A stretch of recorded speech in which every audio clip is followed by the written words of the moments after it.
Caros colegas, nós estamos dando início a mais uma aula do curso, e o nosso curso de eletrocardiologia hoje vai falar de repolarização.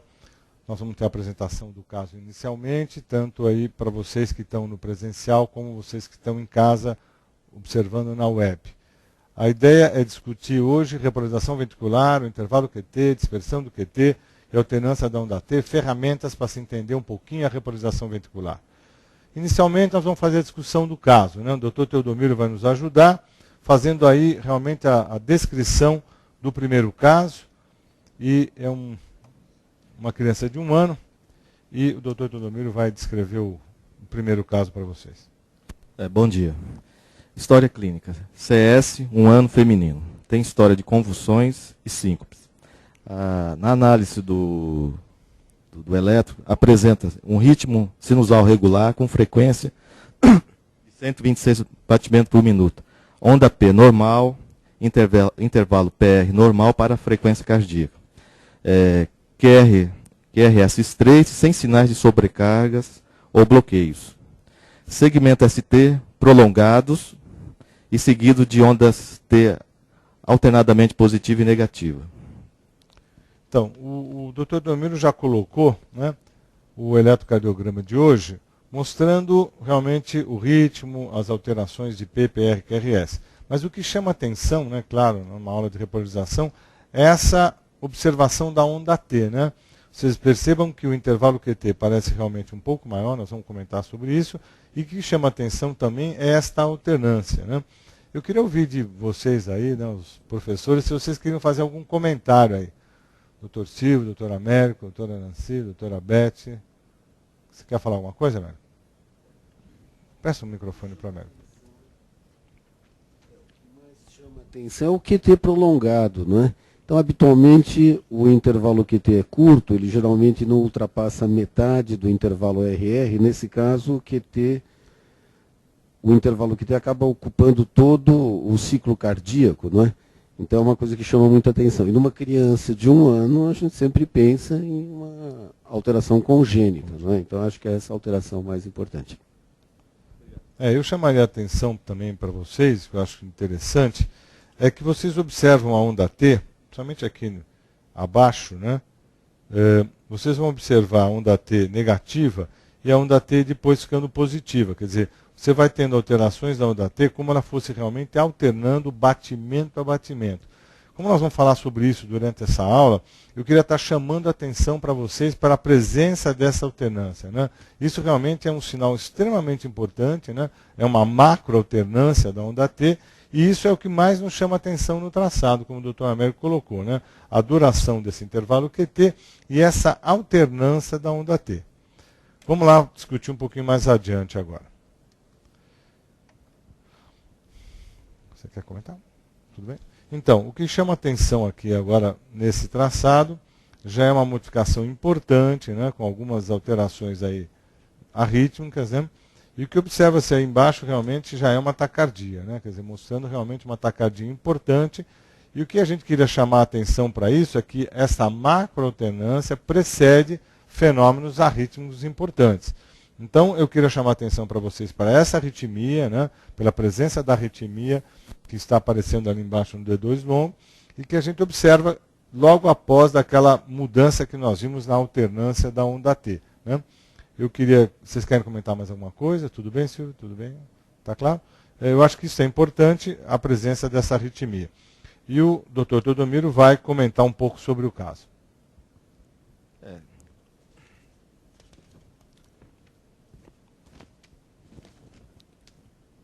Então, dando prosseguimento, o segmento ST prolongado, seguindo por ondas T, alternadamente positivas e negativas.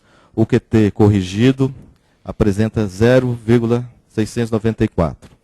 É o comentário. A síndrome do QT longo congênita é considerada atualmente uma doença dos canais iônicos devido às alterações genéticas.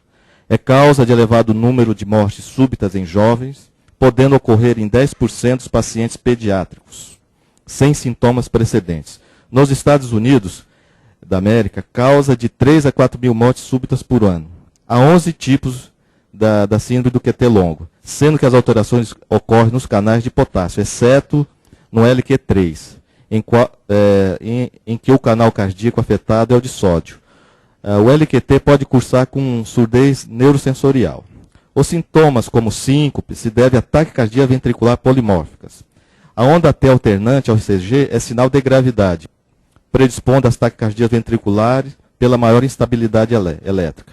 Os casos de QT longo adquiridos se devem principalmente à ação medicamentosa, ocasionando alterações iônicas. Então, a conclusão do caso é um QT longo congênito. Nós só queríamos chamar a atenção para vocês, nós vamos voltar a falar isso durante a aula, mas é importante aí o achado que nós vimos no elétrico, aqui se reforça, né, para a síndrome do QT longo congênito, uma síndrome bastante conhecida já de muitos anos, e que tem várias expressões que nós vamos mostrar para vocês genéticas. Bom, vamos passar aqui para o segundo caso. O Dr. Teodomiro vai descrevê-lo também, né? Mulher de 73 anos, fadiga e torpor progressivos há 2 semanas. O aspecto do ECG apresenta uma taquicardia regular de QRS estreito, ausência de onda P, uma provável TRN. Então, eu queria que vocês comentassem, também novamente perguntar a vocês se vocês querem fazer algum comentário, né, porque é uma taquicardia que está chamando a atenção, né, frequência alta. Eu acho que a única coisa que chama a atenção nesse traçado é alguma coisa que está um pouquinho diferente aí, né, além da taquicardia, né? O que vocês acham aí? Dá para dar uma sugestão dessa taquicardia aí, Silvio?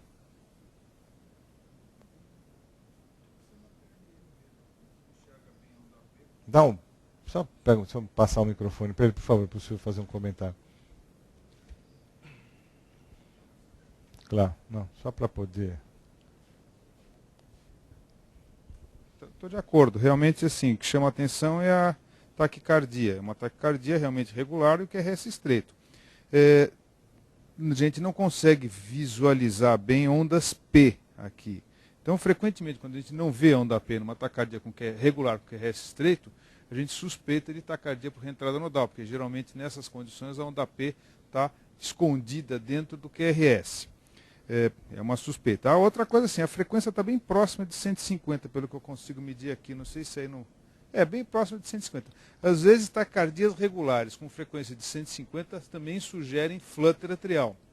A grande maioria das vezes o flutter atrial conduz a 2:1. Como o flutter geralmente tem uma frequência de 300, então taquicardias regulares com frequência de 150 sugerem flutter atrial. Eu não consigo afirmar isso aqui porque eu não vejo o aspecto tão nítido daquelas ondas do flutter em D2, D3, AVF. Eu ficaria mais com o diagnóstico de TRN mesmo. Agora, me chama a atenção também aqui, não sei se é isso que vocês querem que a gente observe, parece que tem um super desvelamento do ST aqui em D1 e AVL, principalmente nessas duas derivações. É isso mesmo. E o D2 e D3 e F tem um infrinha, mas aí poderia ser correr por conta da taquicardia. Claro. Me chama a atenção esse D1 e L também, isso eu não saberia explicar, não faz parte da taquicardia em si. Mas é isso mesmo que a gente estava preocupado. Está ótimo, Silvio, obrigado. Não, é realmente o que o Silvio está chamando a atenção. O que é? É uma taquicardia que parece uma reentrada nodal, mas se nós olharmos aqui para D1 e L, observem aqui, ó, você tem um supra, né, extremamente esquisito que não faz parte desse quadro da taquicardia. Ele mostrou até uma alteração pequena, mas surge ali em D2, mas em D3 AVF também, que podia fazer parte da taquicardia. Mas o que nos chamou muito a atenção nesse eletro, que é um eletro raro, né? Nós estamos aqui para mostrar algumas coisas simples, mas também algumas coisas de achado do dia a dia, é esse supra, né? Principalmente em D1 AVL. Para nós me chamou muito a atenção e eu acho que isso foi uma situação rara, né? Rara para esse eletro da taquicardia. Vamos lá. Você quer comentar? Para auxiliar um pouco, são os dados clínicos. Mulher de 73 anos, ela procurou o PS por fadiga progressiva e torpor. ECG da admissão mostrou elevação do segmento ST em parede lateral. Então, há 2 semanas foi feito o diagnóstico presuntivo de infarto agudo do miocárdio. Após 2 semanas, o paciente apresentou o quadro de taquicardia supra. Então, esse eletro é de agora, das taquicardias, mas há 2 semanas ela já tinha um quadro de elevação do segmento ST em D1 e AVL, que persistiu durante 15 dias. O que está esquisito é isso, quer dizer, o infarto, se foi um infarto realmente foi há 15 dias, e o ST está aí, supra na mesma parede, quer dizer, agora em presença de uma taquicardia. Quer dizer, isso que nos chamou muito a atenção quando a história mostrava, depois de 15 dias, um supra nessa região. Diagnóstico diferencial do infarto, outras coisas podiam acontecer com o ST, né? A gente podia fazer um diagnóstico diferencial para outras situações. Não há um ST difuso, que pudesse falar em uma pericardite, alguma situação desse tipo, não é nada difuso, é uma topografia bem típica lá da região lateral, né? E que chama atenção para alguma situação especial, específica, nesta região, né? Bom, eu não vou pedir a opinião de vocês, porque é muito rara essa situação, então eu quero só dar continuidade para vocês ao caso. Vamos lá. Pode ler a discussão? Isso. A discussão do caso. Metástase cardíaca ocorre em 1,5% a 21% dos pacientes com tumores malignos. Esses podem causar arritmias supraventriculares e ventriculares, distúrbios da condução, alterações da repolarização ventricular e alternância elétrica. Ocasionalmente, uma metástase pode simular um quadro de AM. A elevação do segmento ST com padrão persistente progressivo sugere invasão tumoral do miocárdio. Diagnóstico clínico. Invasão tumoral do miocárdio, metástase de câncer broncogênico. Conclusão, padrão de pseudoinfarto e taquicardia supraventricular. Eu acho que o ensinamento aqui não é que vocês fizessem um diagnóstico de tumor, né, gente? Quer dizer, impossível, né? Quer dizer, essa não é a finalidade do caso.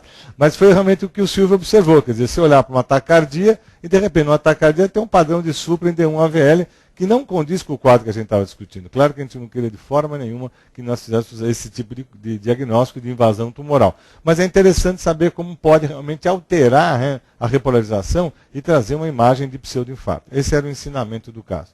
Teodomiro, obrigado. Oi? Não, continuou com o padrão direto. Não, o padrão era fixo, né? Quer dizer, na hora que chegou, todo mundo achou que era infarto. Depois ele persistiu com o padrão, fez a taquicardia e continuou com o padrão de pseudoinfarto.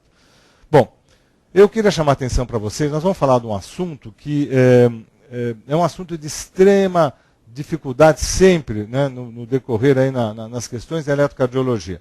Repolarização ventricular é um fenômeno que depende de é multifatorial. Então, até hoje, grandes dificuldades em discutir repolarização. Por quê? Porque o DAP a gente já conhece bastante, o QRS também, mas a repolarização é um fenômeno muito, muito, muito complexo. E é o que a gente vai tentar trazer para vocês algumas ferramentas para se entender um pouco a repolarização, principalmente nesses últimos 10 anos. Né? Nós vamos dividir a repolarização ventricular nessa aula em 3 situações que são os conhecimentos dos mais antigos aos mais recentes. Um conhecimento é o intervalo QT, medida, como vocês viram aqui no exemplo, né, do intervalo QT, como você pode valorizar ou não o intervalo QT. Segundo, dispersão do intervalo QT, um conceito novo entre aspas, ele é antigo, mas de aplicação bastante recente, nós vamos tentar falar. E o mais recente, realmente o que chama mais atenção, é a microalternância de T, que eu vou chamar atenção nessa aula, e na próxima nós vamos ter uma aula um pouquinho mais pormenorizada sobre a microalternância de T. Bom, nesses últimos anos, né, a tentativa de discutir repolarização ventricular foi muito grande. Acho que um número muito grande de publicações surgiram tentando esclarecer a repolarização ventricular. Quantos laudos vocês já não viram lá? Alteração da repolarização ventricular. Super inespecífico, não mostrando nada para a gente de informação. Mas, nesses últimos anos, nós tivemos muita pesquisa em cima disso, e o entendimento dos mecanismos moleculares, celulares das arritmias nos ajudou muito. Quer dizer, saindo um pouco daquela interpretação empírica da repolarização. Vários trabalhos, nós tentamos aí contribuir com uma literatura, mas esse último livro aí falando sobre as doenças elétricas do coração veio praticamente falar muito sobre a repolarização, trazendo uma informação extremamente sofisticada. Bom, claro que, onde é que começou essa história? Não tem dúvida que o elétrico com mais de 100 anos, desde os mais de 100 anos, você vem tentando entender repolarização.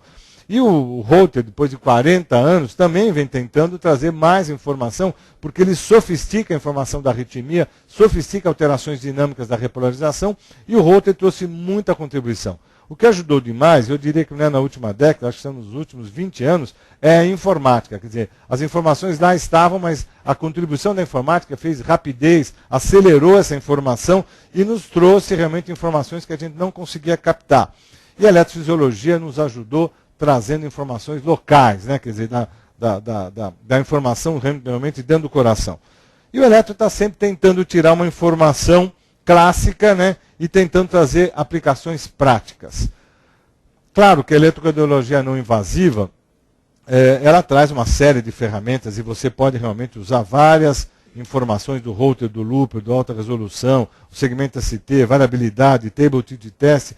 Mas o que nós vamos fazer é estudar um pouquinho intervalo QT, dispersão e microalternância. Bom, do ponto de vista de ativação, eu estou só lembrando para vocês daquela primeira aula, mostrando exatamente o caminho da ativação, que parte lá do nosso sinusal, quer dizer, que atravessa o átrio direito, através desses feixes internodais, como a gente viu aqui realmente nesta posição, né? Os feixes internodais nessa posição aqui, passando por átrio direito, como a gente está vendo aqui, passando por átrio esquerdo, alcançando no AV, mostrando aqui o feixe de Is, ramo direito, ramo esquerdo, quer dizer, este verdadeiro caminho elétrico do coração, que é uma coisa que a gente tem que estar gravando para poder entender o resto. Por que esse conceito? Porque, no fundo, nós vamos ter que pensar nesta hipótese. Precisa passar adiante esse aqui, porque eu acho que ele não responde, porque ele está rodando, né? Deixa eu ver se ele... quando ele roda filme... Tem como adiantar?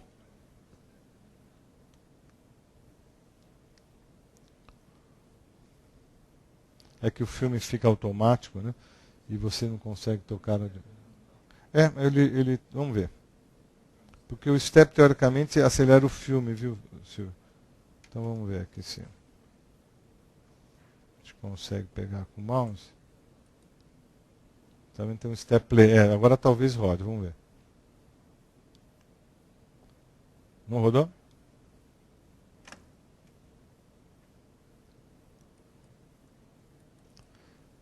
É que ele trava no filme, tem que passar para o segundo.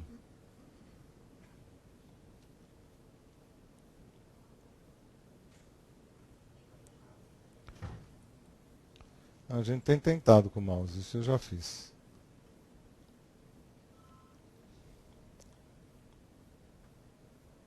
Acho que vai ter que entrar e fazer rodar para o próximo. Isso. Era o único filme da aula. Bom, tá aí. Vamos lá. Então, a ideia é que se entenda a partir daquela ativação. Então, como nós mostramos para vocês, a partir da ativação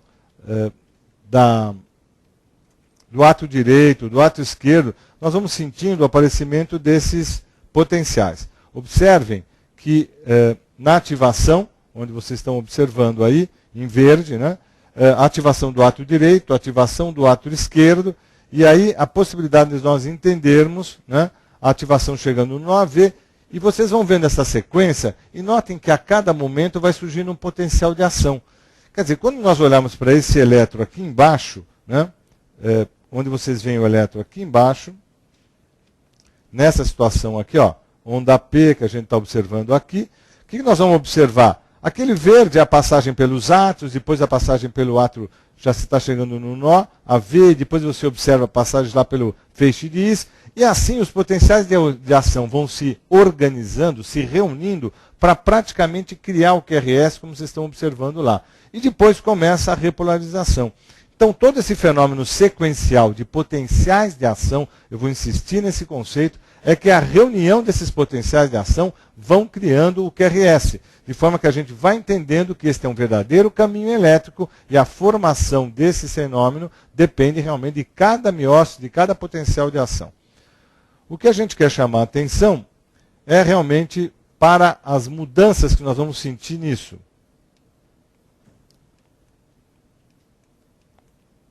Vamos ver se eu consigo passar por cima do...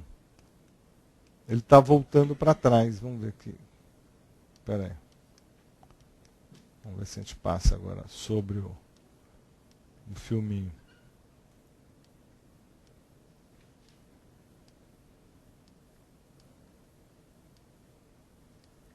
Passou. Ótimo. Então é isso aqui que eu queria mostrar para vocês. Observe o seguinte, ó, aqui são as áreas, área septal, o endocárdio, o epicárdio. A situação que existe uma massa de células entre o epicárdio e o endocárdio chamada células M, né? Depois toda a ativação da parede posterior. Olha para esse potencial de ação. O que é a despolarização? Ativação do coração. Está aqui, ó, o início do potencial de ação. Depois, ali para frente, a gente começa a repolarizar. Então, quando a gente observa o QRS, ele depende de todos esses potenciais de ação, um em seguida do outro, e observem que eles têm que estar homogeneamente muito próximos à repolarização, para que você tenha potenciais de ação muito próximos. As diferenças entre os potenciais de ação são mínimas. Há uma separação entre áreas, a repolarização depende dessas áreas, mas nós vamos observar que o QRS, a duração do QRS e a repolarização depende dessa homogeneidade dos potenciais de ação. Mas o que você quer dizer com isso, né? Qual a orientação com relação a isso? Nós fomos descobrir, então, que esse potencial de ação dependia, então, de uma série de correntes, que nós não vamos ficar aqui discutindo quais são e quantas são. Mas eu queria que vocês entendessem esse conceito, porque quando a gente olha para essas correntes, observem aqui, ó, corrente de sódio, corrente de cálcio, essas correntes de troca, o ITO, esses dois canais pequenos de potássio, nós vamos observar aqui que o potencial de ação vai sendo formado em função desses canais, né? E que esses canais podem estar funcionando mais ou menos, e eles vão criando o potencial de ação. Notem que esses canais, essas correntes de influxo, chamada de influxo, vão formando aqui o início do potencial de ação, principalmente a entrada de sódio, depois cálcio, lento, rápido, né? Aí os canais ITO aqui na fase 1 de repolarização precoce, aí o platô, que vai depender já de repolarização de potássio, até que você termine o potencial de ação. Os canais são essas estruturas que vocês vão ver passar realmente aqui, no caso, o canal de sódio, passando o sódio, mostrando aqui o potencial de ação de sódio, e depois que iniciou o potencial de ação, ela cai. Bom, tudo isso para mostrar para vocês que essas correntes dependem do genes onde elas estão colocadas. Vejam que cada corrente depende de uma posição. Observem aqui o canal de sódio, dependendo do SCN5A, né, a posição onde está a corrente de sódio, e assim por diante nós vamos observando os canais e onde eles estão colocados lá nos genes. Observe que vários são eles os canais de potássio aqui, ó, onde nós vamos falar nisso depois com relação ao QT longo. Bom, então primeira informação era a presença dos canais, segunda informação, a presença deles nos genes.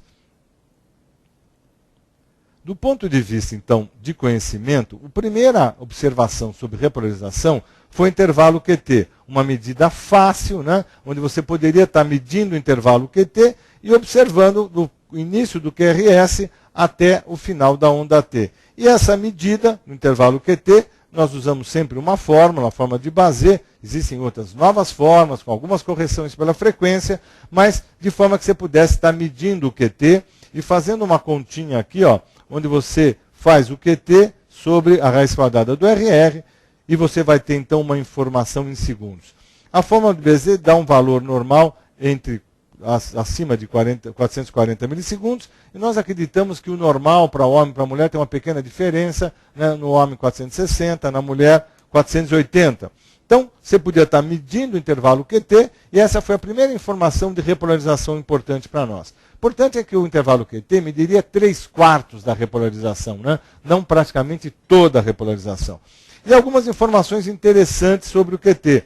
Ele é altamente variável, quer dizer, há uma variação no intervalo QT muito grande, e isso é importante para a gente. Há uma variação individual no tempo do intervalo QT, que também é importante, e não há um limite absoluto para isso. O que se observa é que valores do intervalo QT acima de 500 milissegundos estão relacionados com arritmia. Na literatura, observa-se nesse trabalho que realmente relatou sobre o intervalo QT, que praticamente os casos de arritmia nesse grupo, 92,2% desses 116 casos relatados na arritmia, tinham QT acima de 500. Quer dizer, QT acima de 500 está muito relacionado com as arritmias cardíacas. Agora, por que ele é muito variado? Por que o QT, não é que o QT ficou, né, sempre questionado, é porque ele tem interferência de muitas coisas, né? E vocês vão observando aqui nesse quadro que, por exemplo, alimentação, bebida, grapefruit aumenta o intervalo QT. Vocês imaginam? Está na relação grapefruit. Então, alimentação, álcool, né, é muito importante. Todos os distúrbios eletrolíticos, eles interferem no intervalo QT.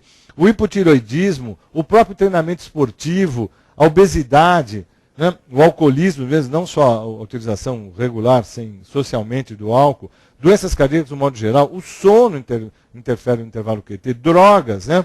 Hipoglicemia, frequências abaixo de 50. Então vocês observam realmente que a interferência é muito grande. Então ele passa a ser um parâmetro difícil, às vezes, de você valorizar se você não souber, se não estiver sabendo se o indivíduo está tomando droga, se o indivíduo está tomando alguma medicação.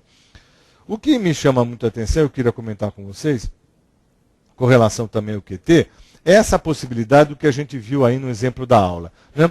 Acima do QT longo, por que a gente está trazendo? Foi a primeira a ser estudada. O Peter Schwartz, um indivíduo aí que estuda isso há mais de 50 anos, tem toda a informação, né, do QT longo, já foi procurar todas as informações de quais são os genes envolvidos com o QT longo. Ele é primário ou idiopático congênito, ele é primário ou idiopático, e acima do QT longo congênito foi o que mais a gente observou. Ele pode ser adquirido nas drogas, aqui são 2 sites que falam de QT longo e de morte súbita, porque realmente ele está muito ligado à morte súbita.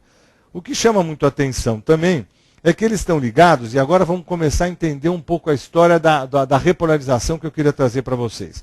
Observem que toda vez que o potencial de ação sofrer algum fenômeno, e nesse caso são modificações nas correntes de influxo, aquelas correntes que eu coloquei para vocês, ou diminuição das correntes de fluxo, isso é, canais funcionando exageradamente ou diminuindo a função. Essa é importante. E o que acontece? Eu vou modificar o potencial de ação. Ele pode alongar ou pode encurtar. Bom, vocês vão ver daqui a pouco quanto é importante as modificações na duração desses potenciais de ação. Porque, como eu falei para vocês, a homogeneidade é o ideal. De repente, surge aqui uma atividade deflagrada, pós-potenciais, e eu mudo a duração do meu intervalo QT, que é o que acontece aqui. Então, observem que quando você tem essa mudança, 90% dos casos são nesses grupos genéticos. Vejam que acima do QT longo do tipo 1 está, né, no cromossomo 11, a do QT2, o ERG, está no cromossomo 7, a QT3 está no cromossomo 3, e assim por diante. E o que é acima do QT longo? São defeitos nesses canais, e você tem defeitos nessas duas correntes, depende muito, tem uma dependência adrenérgica muito grande, mas nós estamos mostrando para vocês que essas interferências estão localizadas nesses cromossomos, e nós vamos ter 11 tipos, né, já do QT longo congênito definido, que são mudanças nesses canais que eu estou mostrando para vocês, que acabam interferindo na duração do intervalo QT. Observe o seguinte, a possibilidade de você ter o QT longo adquirido é muito comum na prática. Então, drogas principalmente, antiarrítmicos, né, classe 1A, 1C, 3, quer dizer, essas drogas que aumentam, como por exemplo, o próprio intervalo QT aumentando com drogas do dia a dia, né, tipo amidarona, outras drogas. Descongestionantes nasais, e não sei se vocês lembram que a terfenadina foi muito usada e tem sido, antibióticos, macrolídeos, sulfa, né? As fenotiazinas, a cisaprida, essa droga que é muito usada para refluxo, que foi praticamente retirada do mercado porque aumentava o intervalo QT, e muitas crianças que tinham intervalo QT um pouco maior tinham morte súbita. Então, essas drogas foram realmente classificadas como importantes dentro do QT longo. E outras drogas muito usadas, né, principalmente as drogas que são antidepressivos, antipsicóticos, como drogas do dia a dia, né, gente? Fluoxetina. Quando ali está na frente QT, é que aumenta o intervalo QT. Nesse site aqui, o kitdrugs.org, mostra que algumas drogas aumentam o intervalo QT e algumas dão torsade-point. Então, algumas vocês vejam lá, dão QT longo e dão torsar. Outras, como a paroxetina, dá mais só torsar. O Effexor, muito usado hoje na prática média, vem lá Faxine, ela realmente aumenta o intervalo QT. Ziprasidona, né, um antipsicótico, Geodon, também tem aumento do intervalo QT. Então, nós precisamos estar muito atentos com as drogas para o intervalo QT. Bom, vamos começar a discutir com vocês algumas novidades, entre aspas, também são todas já de trabalhos de mais de 10 anos, sobre as camadas, sobre o epicárdio, endocárdio e célula M.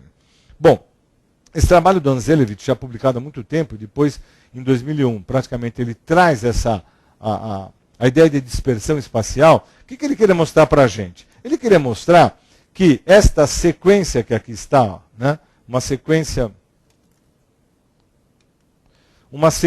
de repolarização, essa sequência de repolarização mostra o quê? Aqui, mostrando a repolarização de cada uma das camadas. Ele mostrou que entre epicárdio entre epicárdio e entre endocárdio, tem aqui, como fosse um sanduíche, um grupo de células chamadas células M. E qual que é a importância disso? Ele conseguiu mostrar que a sequência de repolarização era importante. Então ele mostra que o epicárdio repolariza no pico da onda T, que o endocárdio no meio do caminho. E quem fecha a onda T é a célula M, mostrando que há um tempo entre essa repolarização. O que você está dizendo? Que aquela homogeneidade não é todo mundo junto. Há uma pequena diferença entre epicárdio, endocárdio e célula M. Só que essa diferença entre essas camadas, que ele chama de dispersão intramural. Quer dizer, não consegue ser tudo ao mesmo tempo. Há uma pequena diferença. E que a gente pode observar nessa sequência quando a gente observa a onda T. Então, do pico da onda T até o final, é o que ele chamou da dispersão transmural. Isso tem um valor entre 50 e 70 milissegundos. Esse é o normal desse momento. E nós vamos comentar isso com vocês mais adiante. Então, um conceito importante. Outro conceito importante é que ele mostrou que potenciais de ação dessas áreas de epicárdio, endocárdio e célula M tinha pequenas diferenças. Por exemplo, quando eu olho para o epicárdio, né, olha o epicárdio aqui, ele tem a primeira fase da repolarização, essa fase 1 aqui, ó, fase 1, essa reentrância é um pouco maior, quer dizer, tem mais canal daquele ITO de cálcio no epicárdio do que no endocárdio, que não tem tanta reentrância. E, desculpe, no endocárdio está aqui embaixo. Na célula M tem um pouquinho, mostrando que há uma diferença já na morfologia, até na construção do potencial de ação. Imagine, então, que essa sequência que eu comentei com vocês entre epicárdio, endocárdio e célula M tem que ser mantida, porque a duração dos potenciais de ação são diferentes. Duração do epicárdio é diferente do endocárdio e é diferente da célula M.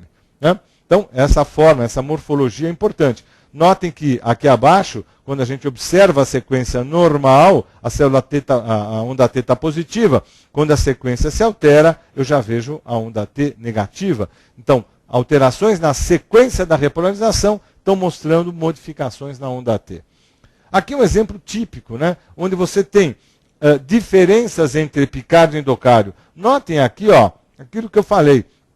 Há um gradiente na primeira fase da repolarização entre epicárdio e endocárdio. O que está dizendo? Aqui tem mais canal ITO do que no endocárdio. Então há um gradiente entre epicárdio e endocárdio. Só que este momento da ativação, conhecida aqui com o ponto J, né? Exatamente o final do QRS e o início do ST. Por isso que vocês veem aqui, ó, elevação do ponto J nesse fenômeno chamado de repolarização precoce. Então, primeira observação importante é que as diferenças do epicárdio, endocárdio e célula M, quando você tem diferenças de um potencial de ação para o outro, você tem modificações eletrocardiográficas importantes. E essa é uma muito típica, a chamada repolarização precoce, que até 2 anos atrás era super considerada benigna e que hoje está sendo questionada, porque alguns fenômenos da repolarização precoce talvez não seja pura desautonomia ou só uma alteração do sistema nervoso autônomo, esses pequenos gradientes que a gente está vendo aqui.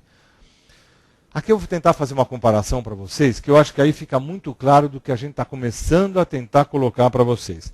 Nós vamos comparar epicárdio e endocárdio em 3 situações.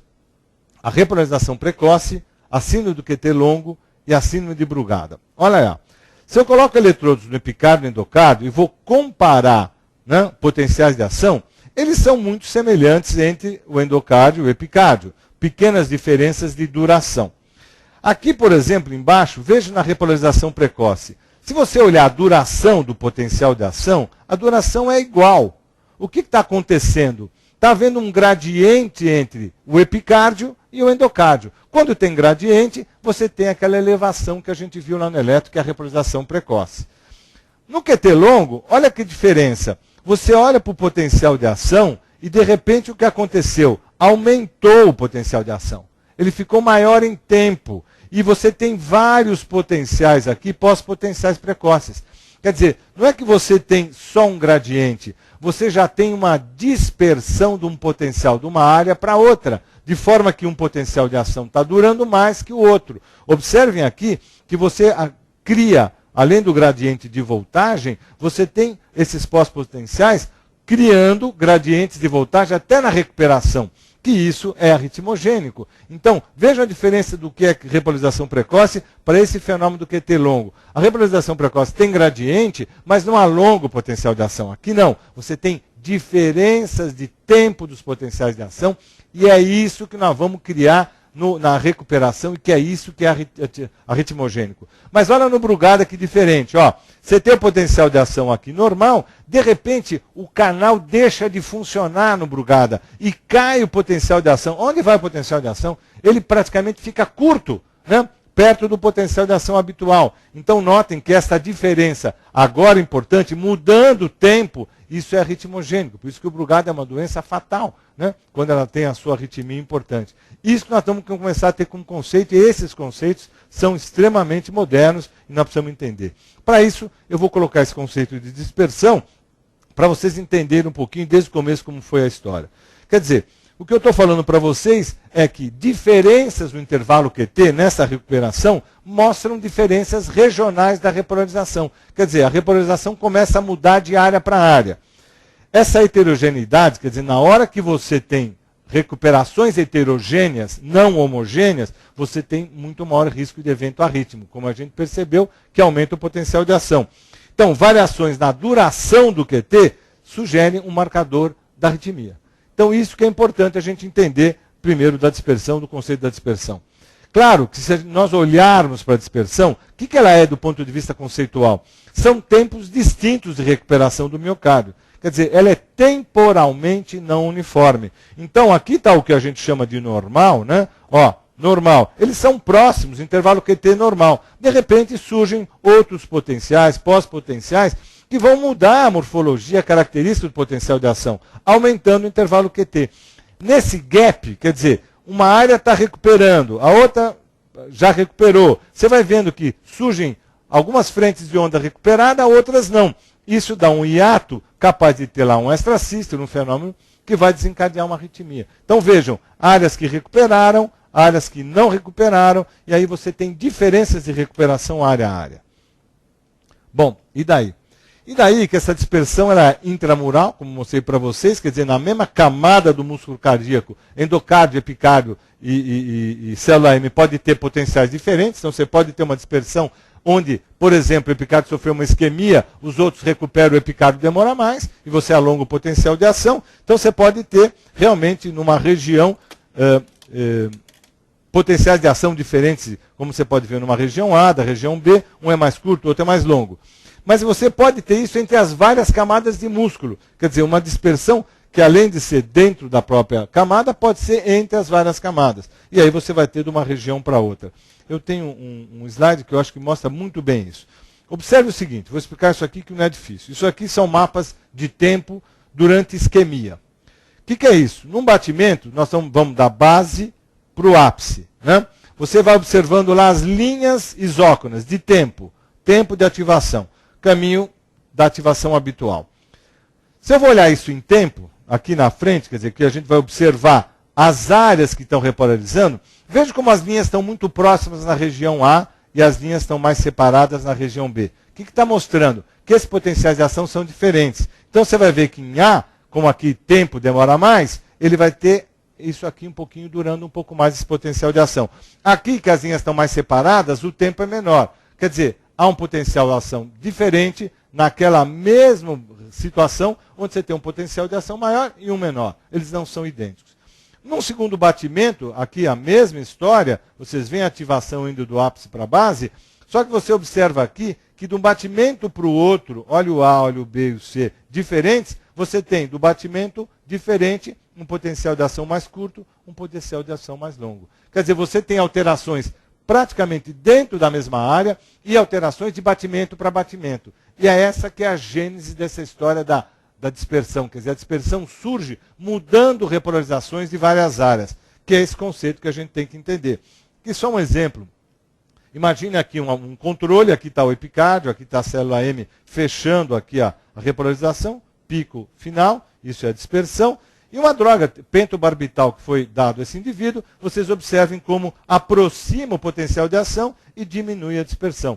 Vocês vejam, a mildarona, ela aumenta o intervalo QT, só que ela diminui a dispersão. Então, embora você tenha um QT maior, ela diminui a dispersão entre áreas. Por isso que ela mantém um ritmo excelente. Então, essas observações que foram trazendo esse entendimento da repolarização. Vejam aqui nas mudanças do cálcio. Veja o cálcio aqui com 1,9, com 4,1, com 5,9. Vejam que as alterações de repolarização são evidentes e isso pode ser visto pelas alterações nos potenciais da recuperação. Vejam a recuperação quando ele está 1,5, vejam a recuperação quando ele está em 4 e quando ele vai aumentando na hiperpotassemia, a onda T ficando mais simétrica. Então, nós podemos observar essas alterações do potencial de ação do ponto de vista de alterações metabólicas.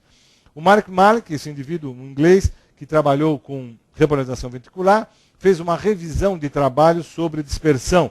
Houve um questionamento muito grande da dispersão por causa da medida da dispersão, que não é muito fácil, feita no eletro. Mas ele revisou um grupo muito grande de trabalhos, selecionou um grupo de pacientes bastante importante e comparou dispersão no infarto, na sobrecarga, na ECC, nos dilatados, no infarto agudo e na síndrome do QT longo. E o que ele observou? Ele observou que há uma variabilidade muito grande entre o que é normal na dispersão, né, porque é difícil você reproduzir, às vezes, a dispersão em todas essas áreas. Mas ele percebeu que toda vez que você tiver uma dispersão, quer dizer, uma diferença de recuperação de uma área para outra, acima de 100 milissegundos, quer dizer, um normal de 50, 70, acima de 100, você teria realmente muito mais arritmias. E ele fez essa média para nós entendermos e foi mostrando lá o normal, né, uma dispersão ao redor de 34, mais ou menos 20, 50, no pós-infarto, né, na sobrecarga, assim por diante, até que no infarto agudo e na síndrome do QT longo. Você vê que aqui nós já temos dispersões de 150, aqui mais de 100 e assim por diante. Quer dizer, conforme você ia aumentando realmente aqui nas patologias a alteração da repolarização, você ia tendo dispersões muito maiores, né? Bom, observem uma outra coisa importante. Esse trabalho é um trabalho bastante antigo, mas muito interessante, desse Diego de Bernardo, que trouxe uma discussão muito importante. Nós aprendemos aqui no passado, nós aqui mais antigos, né, que a onda T chamada simétrica sugeria alguma alteração importante da repolarização. Em geral, até isquemia, mas era realmente um conceito importante. E ele queria demonstrar que a simetria depende da dispersão regional da repolarização. Era uma forma de mostrar realmente esse modelo experimental. A hipótese era essa. Ele queria reproduzir a repolarização e mostrar a morfologia da onda T. Então vejam que interessante esse trabalho. Conforme a dispersão vai aumentando, olha, conforme a dispersão vai aumentando, a onda T vai ficando mais simétrica. Porque a onda T tem que ser perna longa, perna curta, né? Conforme ela está mais simétrica, ela mostra que a dispersão está alterada. Então por isso que a gente aprendeu que a onda T simétrica fala a favor de alterações da repolarização. Então, um trabalho interessante, reforçando um pouco a história da repolarização.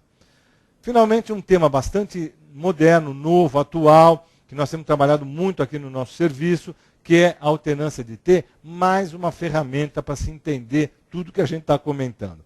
O que é, do ponto de vista conceitual, a gente vai passar aí mais rápido sobre isso, porque vocês vão ter uma aula sobre isso, mas é uma flutuação persistente na amplitude ou na morfologia da repolarização, principalmente aí da segmento ST, onda T, onda U, a cada par de batimentos. Agora eu vou voltar aqui para vocês, aqui, ó. Lembrem do exemplo de hoje, ó.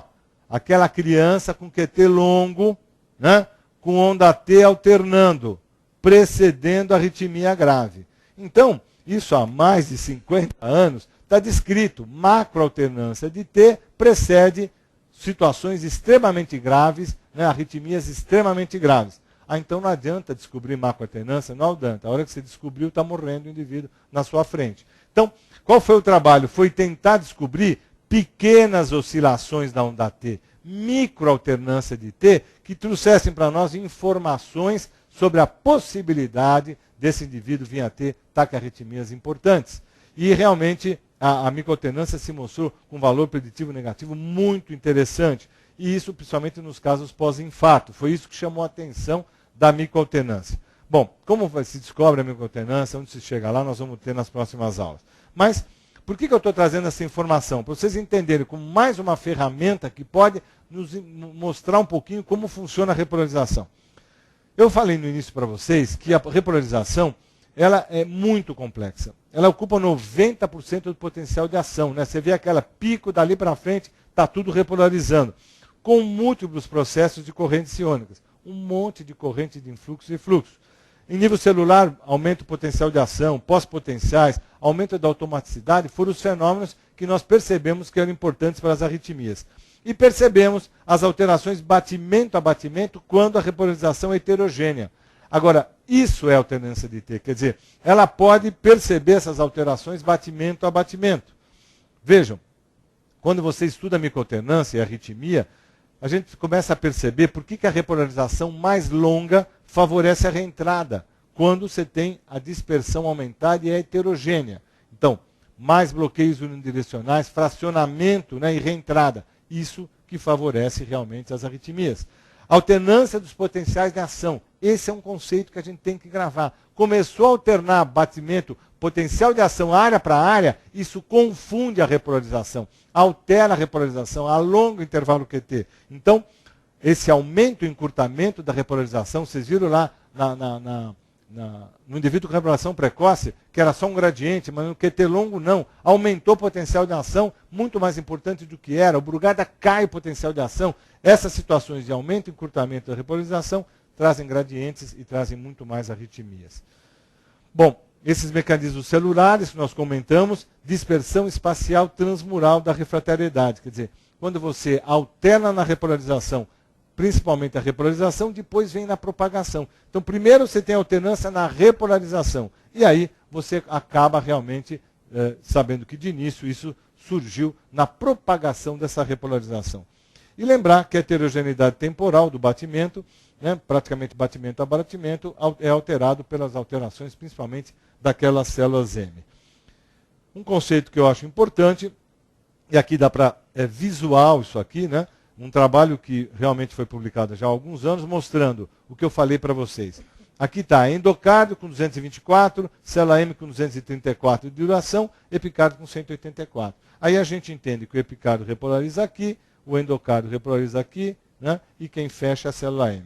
Numa situação experimental, você consegue modificar isso por isquemia em geral, e você vê aqui a mudança. Vejam que o epicárdio tem 181, o endocárdio 194, e a célula M, que devia ser o último, passa a ser agora o primeiro a repolarizar. E nós temos lá, então, a alteração de T ficando negativa. Então, você tem a alteração do que é positivo para o que é negativo. Uma alteração da sequência por fenômenos isquêmicos, aqui no caso, mas podia ser por qualquer outro fenômeno de canais, como mostrei para vocês. E aqui um modelo de arritmia que foi praticamente construído já pelo Euler Garcia, um indivíduo que trabalhou com a gente já experimentalmente aqui há algum tempo, que é muito interessante, porque, vejam, ele fala da repolarização mais longa, aumenta a dispersão. E aí você tem uma extrasístole, fenômeno da reentrada, fibrilação. Mas o que a gente percebeu? Que, no fundo, né, quando você observa a reentrada, o que leva a reentrada a degenerar em fibrilação? Por que a presença da reentrada é importante? E o que faz a extrasístole adequada para deflagrar aquela situação de reentrada, como a gente viu lá? Quer dizer, o que mostra isso? Da onde saiu essa história que o aumento da dispersão vai levar lá a reentrada e fibrilação? É esse conceito, quer dizer, repolarização mais longa, aumento da dispersão. A extrasístole não dá a resposta, né, da reentrada. O que dá a resposta é essa heterogeneidade que a gente mostrou para vocês. O que dá a resposta é a alternância do potencial de ação. Quer dizer, isso que vai ser realmente importante. Você fala dessa extrasístole porque realmente ela é o gatilho, o trigger da situação. Mas as alterações do potencial de ação que vão ser super importantes para criar isso. E aí você tem a fibrilação. E é a microalternância o que a gente tem disponível hoje para tentar entender esse fenômeno do aumento da repolarização, da dispersão, para que você tenha uma arritmia maligna. Só para terminar, chamar a atenção para vocês que a TWA, a microalternância de T, ela é importante por quê? Porque morte súbita corresponde hoje a 11% de todas as causas de morte e a 50% das causas de morte cardiovascular. Né? Agora, em época de Copa do Mundo, né? Na Copa de 2006, os alemães foram atrás de todos os eventos que aconteceram durante a Copa e durante os jogos mais importantes. Se não me engano, é 3 pontos alguma coisa o aumento de morte súbita nessas situações. Né? A maioria dos casos de morte súbita, vocês veem que 50% é causa morte de cardiovascular. A maioria dos casos são atribuídos à taquicardia ventricular e fibrilação. E nos últimos anos, os progressos não são tão importantes. Os marcadores têm a acurácia prejudicada pelo baixo valor preditivo positivo. Todos eles têm, tanto ECGAR, variabilidade, fração de ejeção, taquicardia ventricular não sustentada. A TWA parece realmente aí poder ser um preditor interessante para as arritmias, para evitar mortes súbitas, como a gente já viu aí na televisão, né, de situações extremamente graves, onde você tem morte súbita no esporte. Era isso aí, muito obrigado, viu, gente?